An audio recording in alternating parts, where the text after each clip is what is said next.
మాది బోయినపల్లి అయ్యా. మా భర్త పేరు శ్రీశైలం. ఆయన చనిపోయాడు 8 ఏళ్ల క్రితం. తమ్ముడు మరదలు మంచోళ్ళు కాదు. అమ్మ నేను ఎన్ని రోజులకున్నా నిన్నే నేను జారి పారేయాలి అని చెప్పి ఆయనతో నన్ను ఇక్కడికి ఏదో మాయమాటలు చెప్పి జాయింట్ అకౌంట్ తీసి నన్ను ఇక్కడికి కోలుకొని వచ్చారు. ఇక ఉన్నా 7 సంవత్సరాలు ఉన్నా. 7 సంవత్సరాలు ఉన్నాక 7 సంవత్సరాల తర్వాత మా కొడుకు ఆరోగ్యం మంచిగా లేకపోతే చూసొత్తా అనిపోయాను. బాధపడుతుంది మానసికంగా.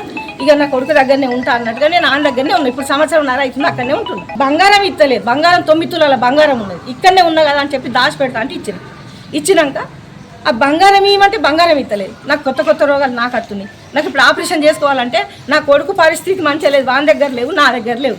ఒక్క రూపాయి నా వెనక లేకుండా తీసేసుకున్నారు.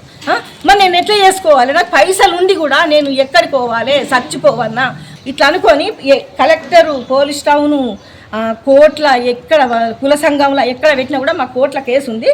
మేము అందులోనే చూసుకుంటామని చెప్పి అత్తలేరు. ఈ బంగారం ఇత్తలేరు. నేను ఎన్ని రోజులు ఆగలేదు. ఆ శ్రీకాంత్ అనేటోడు, వడ్నాల శేఖరు, వడ్నాల జోష్న, వీళ్ళు ముగ్గురు చేయబట్టి నేను విషం తాగి చచ్చిపోతే. శ్రీకాంత్ బీజేపీ లీడరో ఏదో అంటారు.